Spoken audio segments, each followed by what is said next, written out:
They were not soldiers in the way history usually remembers soldiers, and that is exactly why almost no one talks about them today. Because World War II is remembered through gunfire and explosions, through beaches soaked in blood and cities reduced to ash. Not through lies carefully crafted and illusions built to look real enough to kill thousands without firing a single shot. Yet this story begins not on a battlefield, but in silence, with inflatable tanks folded into crates, with sound. Engineers recording the noise of marching boots, and with radio operators deliberately transmitting messages meant to be intercepted. Because in 1940, for the Allied command understood something most people still do not. That wars are not only won by strength, but by what the enemy believes you are about to do. And in that moment a small, forgotten unit was formed to weaponize deception itself, a unit so strange that if you heard about it without context you would assume it was fiction, artists. Instead of infantry, designers instead of gunners, men who had studied painting, advertising, architecture, and theater, suddenly handed military ranks and told to do something no army had ever attempted on this scale. To become an army that did not exist, because the Germans were watching everything, listening to everything, analyzing every movement.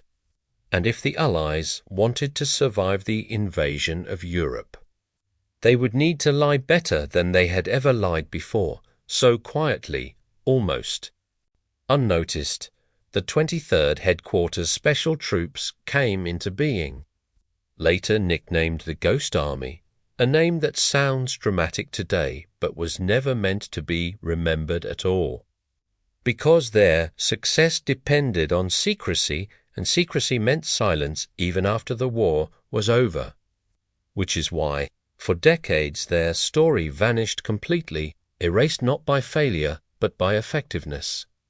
Because when deception works perfectly, no one realizes it ever happened, and this unit was built around that idea that the best trick is the one nobody notices, and the men inside it knew the risk, not just the risk of being captured, but the risk of being forgotten, because they would never charge a hill or plant a flag.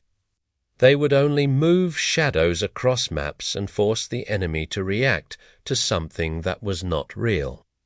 And the strange truth is that the German army, one of the most experienced military forces on earth at the time, fell for it again and again, not because they were foolish, but because the illusion was Bildpressing, Visualdeceptie, Sonicdeceptie, Radiodeception, force the other, each lie supporting the next, creating a fictional force so convincing that German commanders redeployed real divisions to counter it.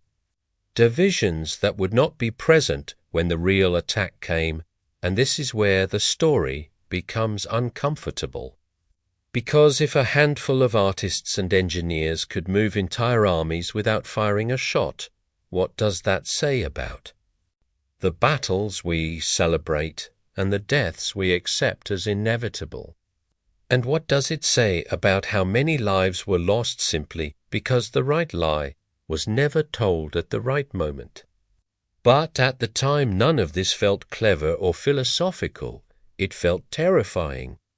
Because the Ghost Army operated close to the front lines, often within artillery range, setting up fake camps that had to look convincing from the air, from the ground, and through intercepted radio traffic, knowing that if the Germans discovered the truth, these men would not be treated as soldiers, but as spies, and spies did not survive long. Yet they kept going, night after night, inflating rubber tanks in open fields, driving empty trucks in looping patterns to simulate supply movements, blasting recorded sounds of armor columns through massive speakers mounted on half-tracks, sounds that could travel miles, sounds designed to be overheard because the goal was never to hide, the goal was to be seen, but seen incorrectly. And this is the part of World War that feels almost unreal, because we are taught that visibility equals vulnerability. But for the Ghost Army, visibility was protection, the more convincingly they existed. The safer the real troops were elsewhere, and behind every operation was a decision, a calculated gamble. How far could they push the illusion before it collapsed? How much could they exaggerate without triggering suspicion? Because deception is not about inventing something completely new. It is about exaggerating something the enemy already expects to see. And the Germans expected divisions, armor, movement, radio chatter, so the Ghost Army gave them exactly that, just not where it mattered. And for months this unit moved across Europe like a traveling theater company, setting up stages of war that existed only long enough to mislead, then vanishing before the truth could catch up. And the men inside it understood the irony that they were shaping the battlefield more than many. Frontline units, yet would never be mentioned in after-action reports, because acknowledging their existence would reveal the trick, and revealing the trick would destroy its power. So they accepted silence as part of the mission, a silence that lasted decades. Long after the guns stopped firing, long after medals were handed out, long after the world decided it understood how World War II had been won. Because history prefers clean narratives, heroes with rifles, victories measured in territory gained, not in confusion created. And the Ghost Army did not fit that story. They were inconvenient. They challenged the idea that brute force alone decides wars. And perhaps that is why their story faded so easily. Locked away under classifications and forgotten by the public, because if people knew how fragile perception really is, how easily even experienced commanders can be manipulated, it would change how we think about every major battle that followed, and this chapter ends with a question that haunted these men long after the war, a question history never asked them: if a fake army could change the course of real battles.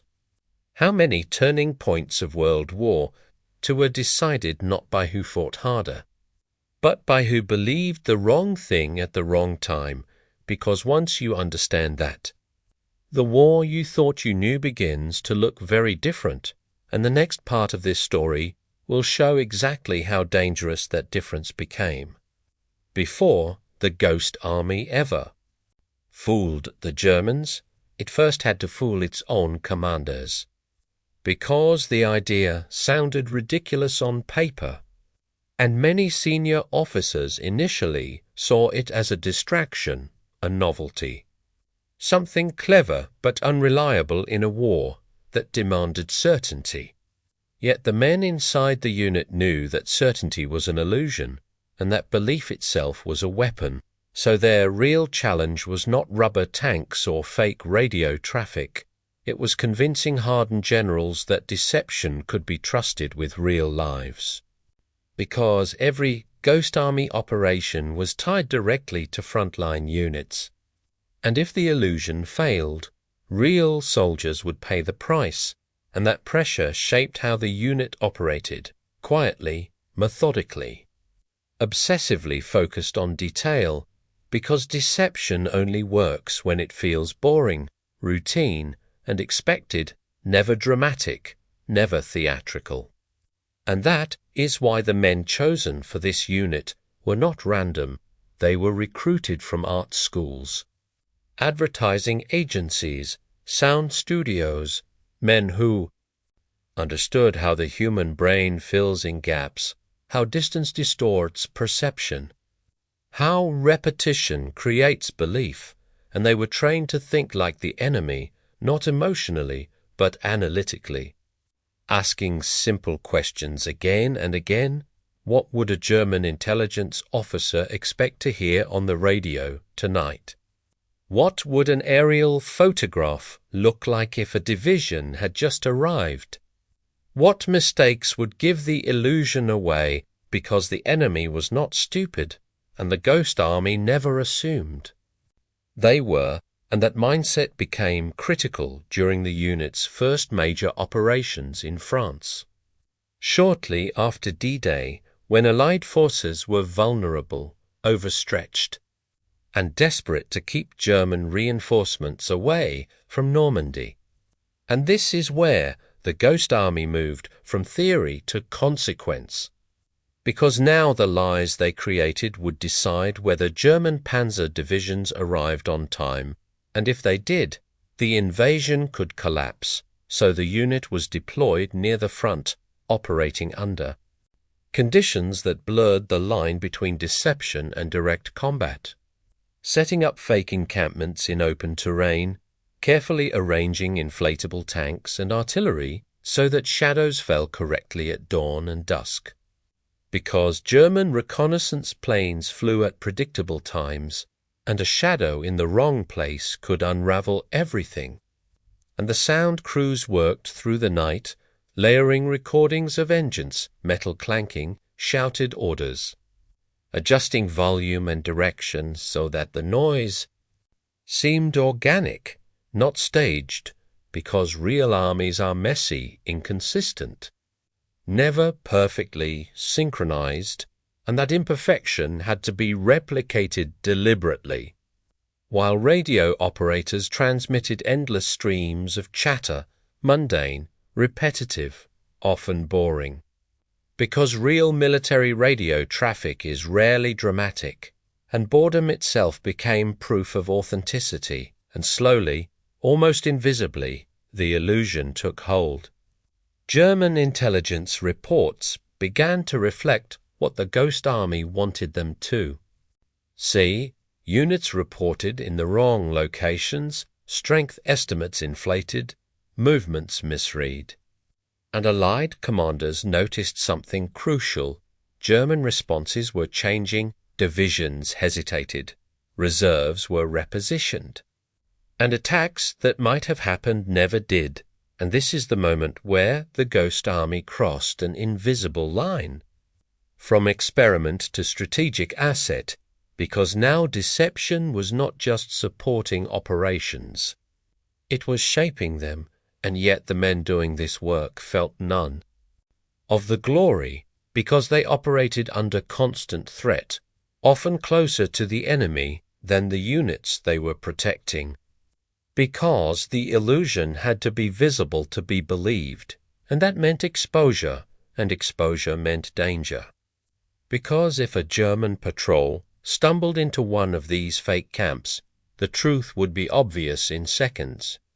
Rubber does not stop bullets, empty trucks do not carry ammunition.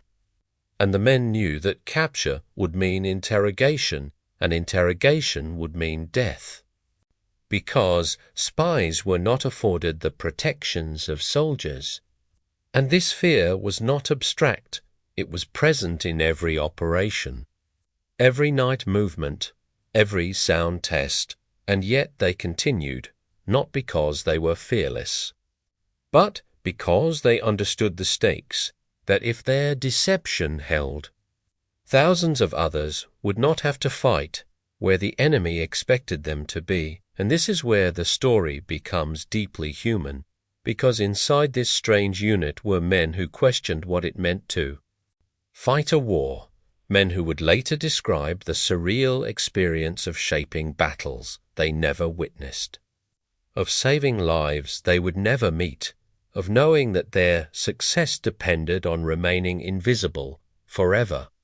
And when the war ended, that invisibility became permanent, because the unit's work was classified, the details sealed.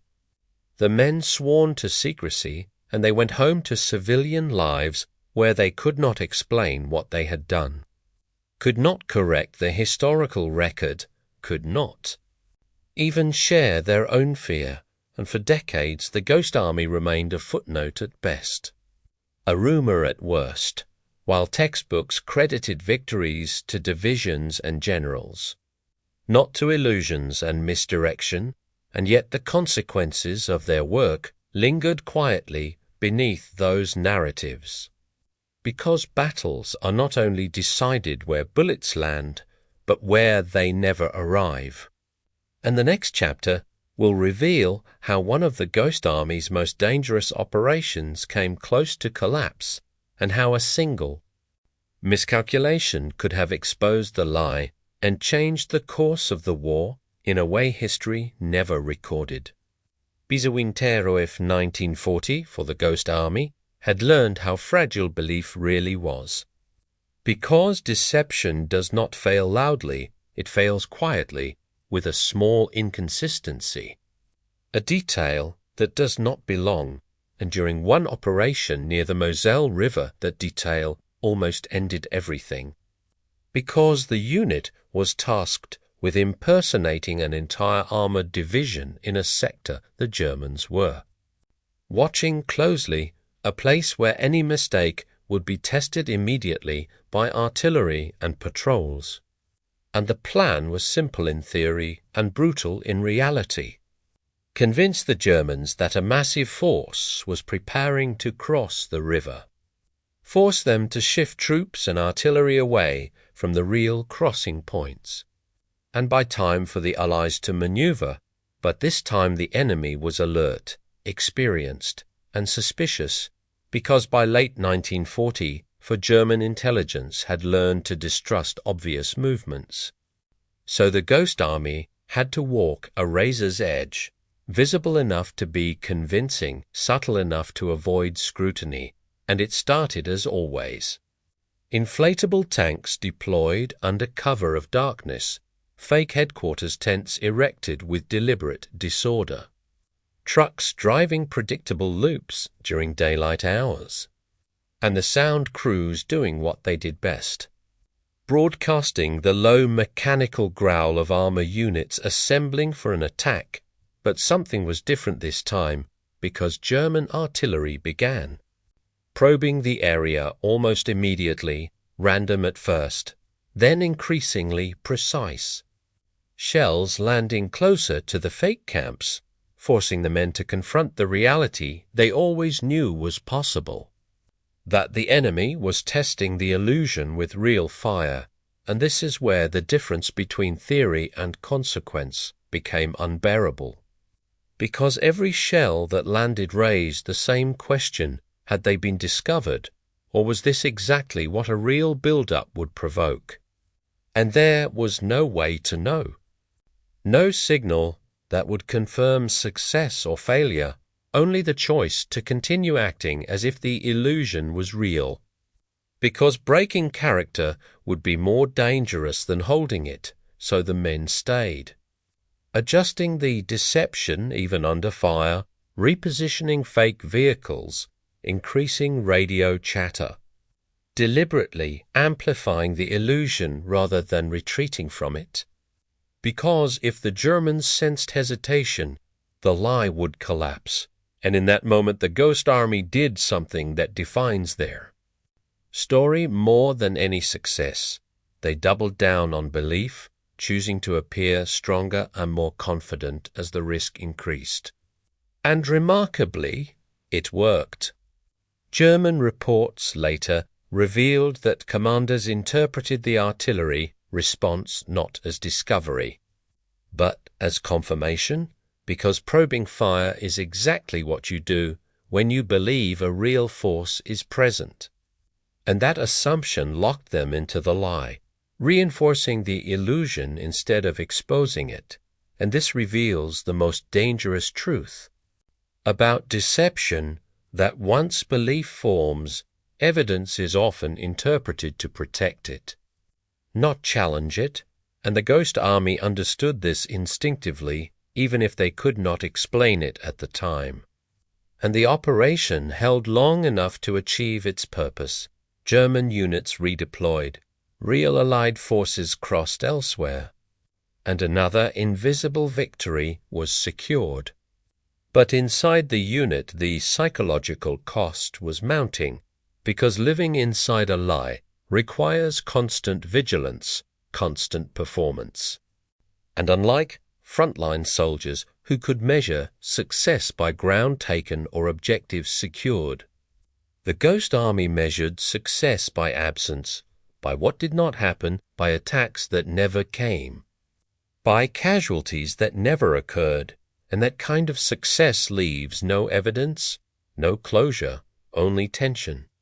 And when the war finally moved toward its end, the Ghost Army was deployed again and again, always to the edges of operations, always where uncertainty was highest, because deception works best where information is incomplete, and their final operations along the Rhine pushed this idea to its limit, as they impersonated multiple divisions simultaneously, creating a shifting mosaic of fake movements designed to confuse German commanders already struggling with collapsing fronts. And the irony is that by this stage of the war, the Germans no longer had the strength to fully respond. But they still reacted, still shifted forces, still hesitated, and that hesitation mattered, because wars do not end cleanly. They unravel slowly through misjudgments and delays. And the Ghost Army fed into that unraveling, accelerating it without ever appearing in official histories. And when the war ended, there was no parade for them, no public recognition, because the secrecy remained. And the men returned home carrying stories they could not tell, experiences that did not fit into the simple narrative of victory, and decades passed before fragments of the truth emerged, before declassified documents revealed how often German intelligence had been misled, how many divisions had been redirected based on illusions, and how close some operations came to disaster.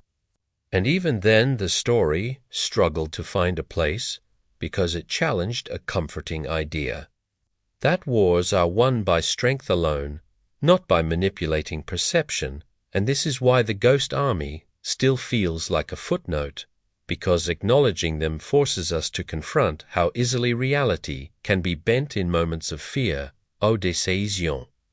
Made under false assumptions can reshape entire campaigns. And the final question they leave us with is unsettling. If deception played such a decisive role in World War II, how many other moments we consider inevitable were actually the result of belief, not truth?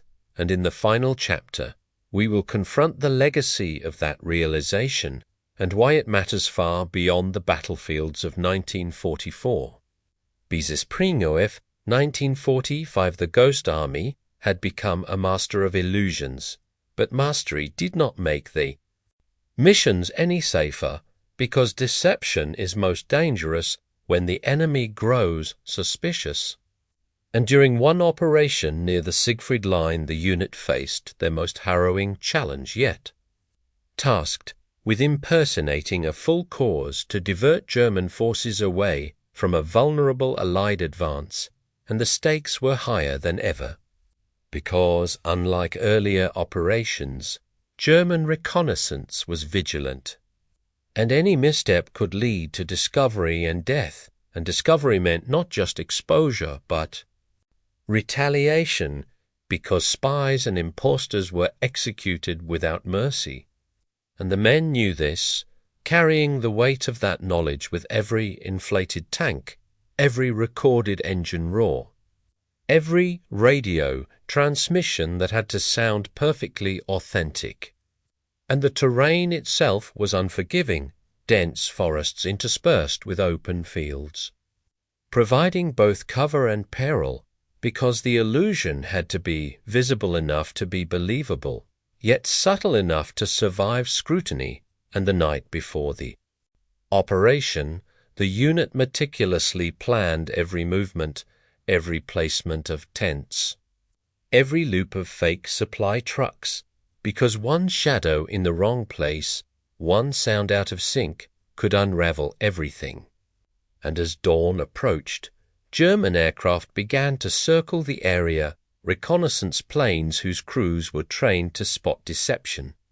And inside the Ghost Army, fear was quiet but intense, because no amount of planning could guarantee they would not be caught, and yet they continued, inflating rubber tanks, adjusting the angles of fake artillery, fine-tuning recorded tracks of marching soldiers, voices and boots and vehicle engines layered to create the illusion of life and movement, and the radio team broadcast endless streams of chatter, mundane reports, idle conversations, all designed to make the enemy believe a real cause was preparing to attack. And for hours, the Germans seemed unconvinced, probing the perimeter with artillery shells, which forced the unit to make split-second adjustments under real fire, and in one harrowing moment, a patrol stumbled onto a fake headquarters, discovering what looked like tents but were carefully constructed decoys, and the men had to improvise, convincing the patrol that everything was real, engaging in dialogue that had to sound authoritative and natural, because hesitation would have revealed the truth and the tension was unbearable. Yet, remarkably, the patrol left without reporting, their assumptions manipulated by the context and the confidence of the Ghost Army. And this operation succeeded not because of brute force, not because of numbers, but because every detail of the lie was rehearsed, calculated, and executed with precision. And the consequences were immediate. German divisions redeployed, attacks delayed, and real Allied troops advanced unopposed.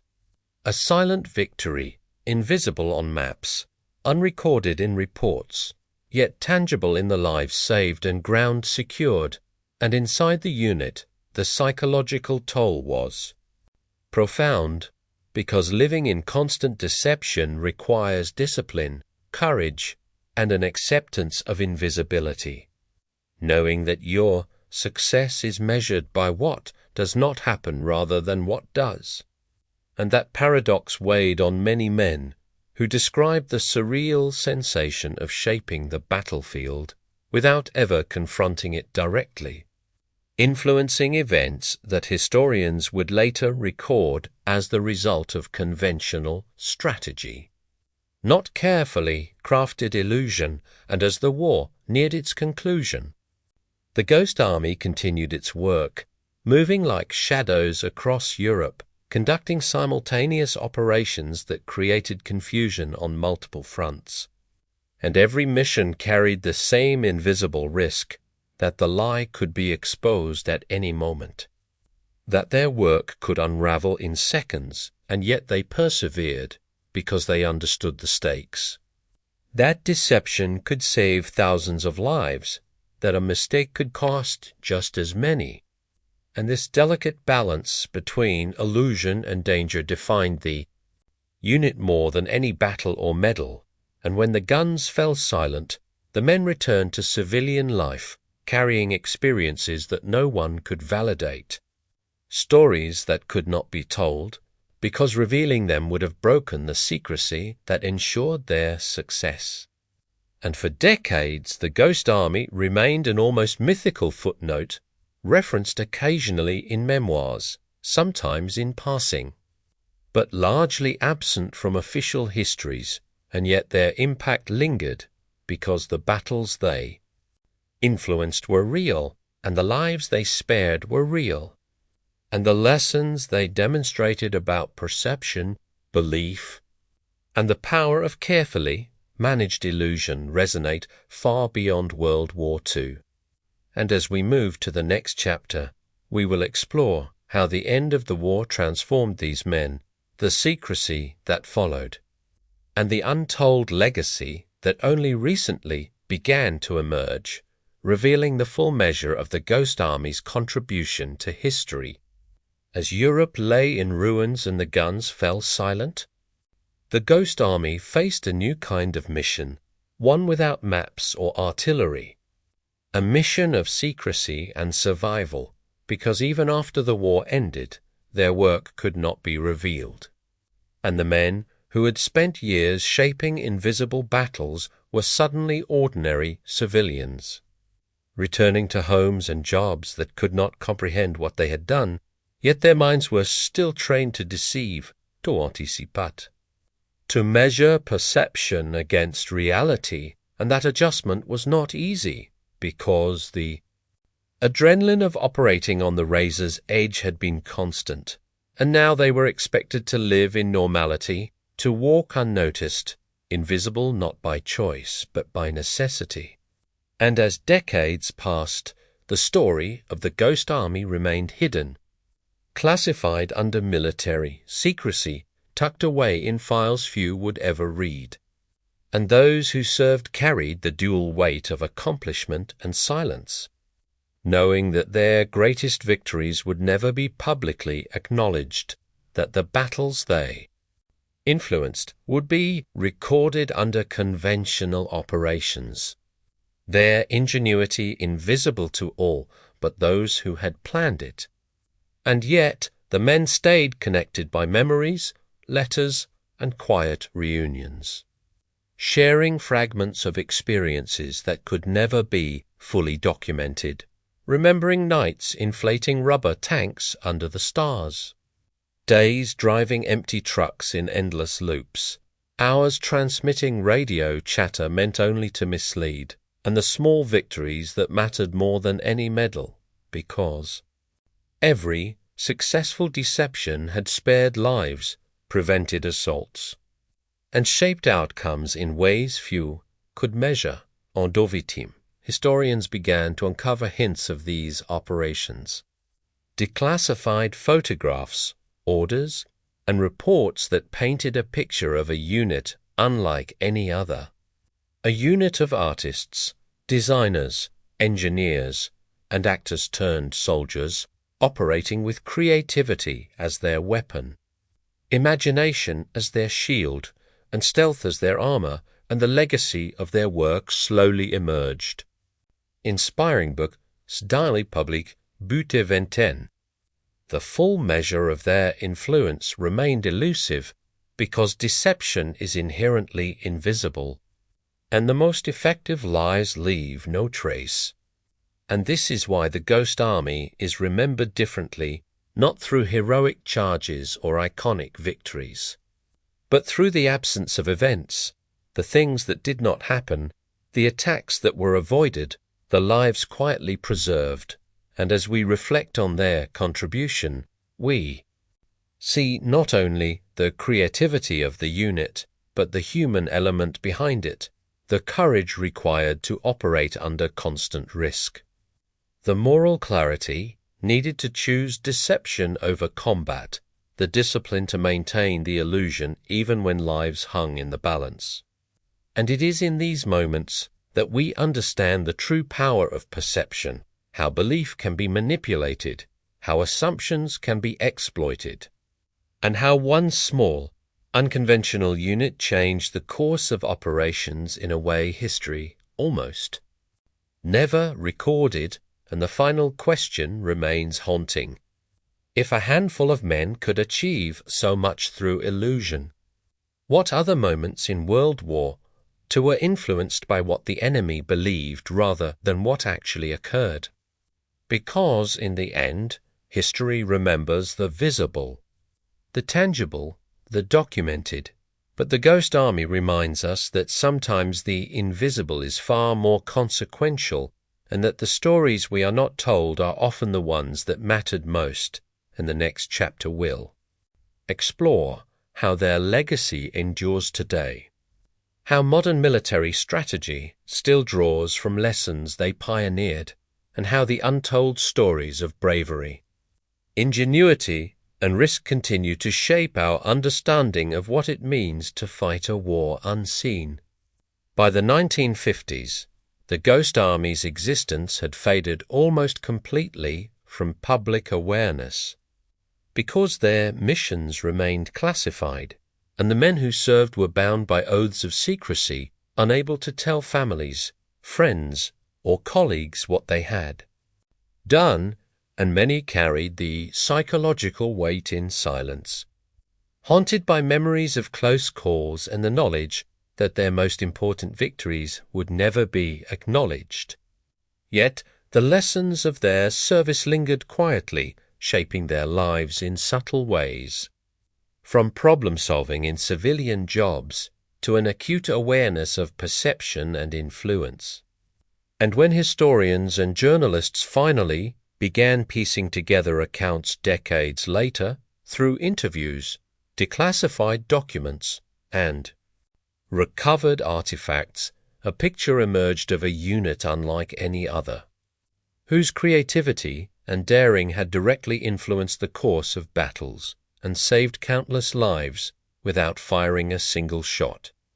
And the Ghost Army's story challenges conventional notions of heroism and valor, because it asks us to recognize courage not only in brute force but in imagination, patience, and careful execution in the willingness to operate under constant threat while remaining invisible and in the broader lessons it imparts about war itself, that the battles we study are shaped not only by who fought hardest, but by who believed the most convincing lies, and that understanding perception can be as critical as mastering weapons.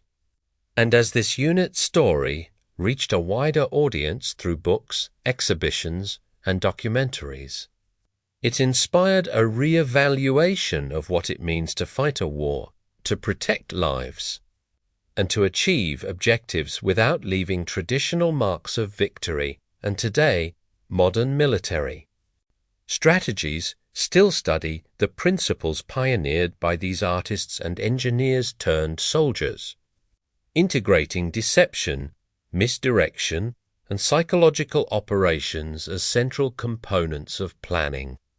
Because the Ghost Army demonstrated that sometimes the most decisive victories are achieved by shaping belief rather than by overwhelming firepower.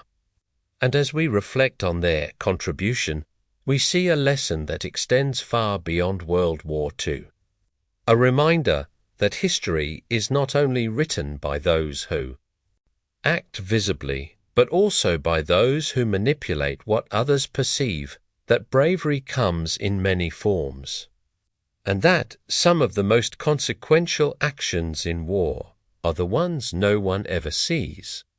And the legacy of the Ghost Army is a testament to the power of ingenuity, secrecy, and human courage, a story that remained hidden for decades but now finally receives the recognition it deserves. A story that teaches us that in war, as in life, perception shapes reality and the invisible hand can change outcomes in ways the world may never fully comprehend, and so the Ghost Army lives on in the lessons it left behind. A quiet but profound influence on both history and the art of warfare, reminding us that the untold stories often carry the greatest truths, and that what we do not see can be just as important as what we do. As the war drew to a close, the Ghost Army faced an unusual challenge, because victory on the battlefield did not mean the end of danger for them, and the missions continued even as German forces retreated, with the unit tasked to maintain illusions to cover withdrawals, confuse enemy pockets, and prevent last-minute counterattacks. And every operation carried the same intensity as before, because even in retreat, deception had to be perfect. And one mistake could have revealed the truth, leading to unnecessary casualties, yet as Germany surrendered, the men were confronted with a paradoxical reality, their greatest work the successes achieved through invisibility would never be acknowledged publicly, and they had to return to civilian life carrying experiences that could not be shared. And this transition was not simple, because the psychological imprint of years operating under constant tension, knowing every action was potentially life-threatening, did not vanish overnight, and many veterans described the surreal experience of going from battlefield invisibility to ordinary daily existence, still thinking in terms of manipulation, observation, and perception, and yet they did so quietly, because revealing classified operations could have legal consequences, and the secrecy surrounding the unit extended for decades, and during that time their story was known only in fragments letters, private accounts, occasional mentions in military correspondence, and anecdotes exchanged among former members. Yet even these hints were insufficient to convey the full scale of their impact, because the Ghost Army's victories were measured not by territory gained, trophies captured, or heroic charges, but by confusion created, attacks avoided, and lives spared, and those kinds of results rarely enter historical records. Yet they mattered profoundly, and as historians began to dig deeper in the late 20th century, the truth slowly emerged through declassified documents, interviews with surviving members, and recovered materials, revealing the extraordinary creativity, discipline, and courage required to operate this unconventionnel uni of their war challenges traditional notions of military achievement, because it emphasizes perception, psychology, and the power of misdirection, showing that strategic influence does not always come from firepower alone. And as exhibitions, books, and documentaries began sharing their story, the Ghost Army finally received recognition, but even now, the full extent of their influence is hard to quantify, because deception leaves no tangible monuments, and yet the impact is undeniable, seen in the lives saved, the successful campaigns supported, and the lessons carried into modern military strategy. And this chapter also highlights the human element, the toll exacted by years of secrecy, and the remarkable adaptability of men trained to fight battles unseen. And when we look back on World War II, it forces us to ask uncomfortable questions about the nature of victory, the unseen contributions that shaped outcomes, and the ways history often overlooks unconventional heroes. And the Ghost Army's story reminds us that courage takes many forms, that risk is not always measured in bullets fired, and that the most profound victories are sometimes invisible, yet no less real. And as we move to the final chapter, we will explore how this invisible war shaped the men who served, how their ingenuity influenced generations of military thought, and how the untold story of the Ghost Army continues to reshape our understanding of World War II, revealing the extraordinary power of belief, perception, and the unseen hand that can change history forever. Decades after the guns fell silent and Europe began to rebuild, the Ghost Army remained hidden not just by secrecy, but by the nature of their victories. Because the battles they shaped left no footprints, no headlines, no parades, and yet their influence persisted quietly, threading through the successes of Allied operations and saving countless lives, and the men who served carried that knowledge in silence, living ordinary lives while knowing they had performed extraordinary feats that required courage, creativity, and unwavering discipline.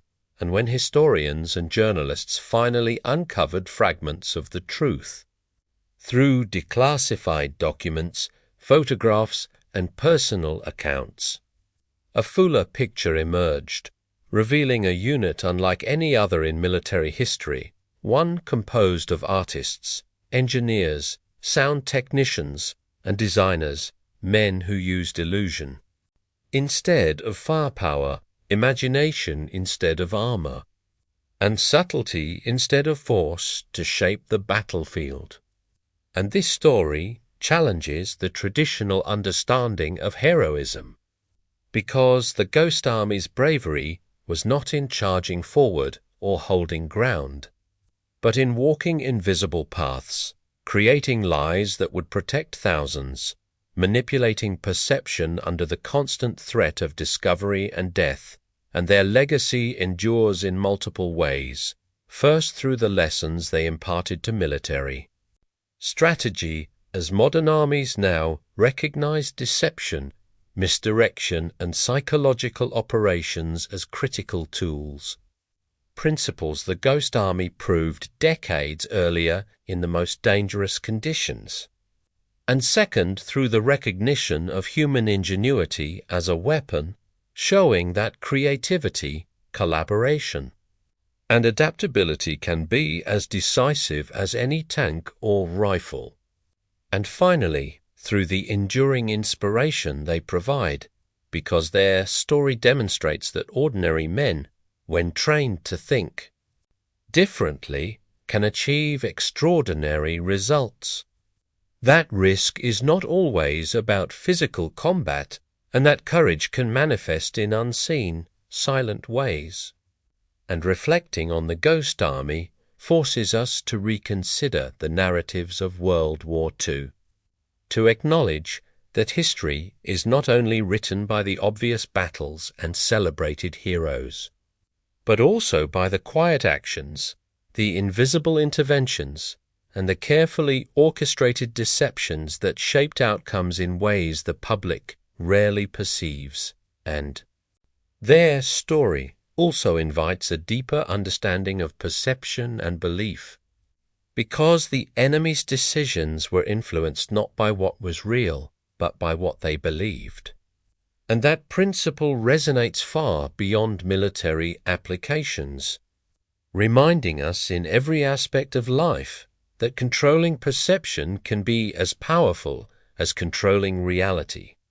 And the men of the Ghost Army understood this intuitively, acting in a world where a single misstep could cost lives, where invisibility was their shield, and silence was their medal, and as public recognition finally emerged through books, exhibitions, and documentaries, the Ghost Army story began to take its rightful place in the tapestry of history, a reminder that the untold contributions often carry the greatest weight, that innovation in war is not limited to technology or force, and that courage has many forms, often invisible to the eye, yet profoundly consequential, and today their legacy continues to shape military thought, inspire creative problem-solving, and remind us that the parts of history we never hear about are often the ones that mattered most. And as we conclude this story, we are left with the haunting and powerful truth that in World War II, as in life, what is unseen can change everything. And the Ghost Army remains a testament to the extraordinary impact of ingenuity, secrecy, and human courage. A story that history almost forgot, but which now stands as one of the most remarkable, untold chapters of the war, proving that sometimes the greatest victories are won not with guns, but with shadows, whispers, and the invisible hand of human imagination.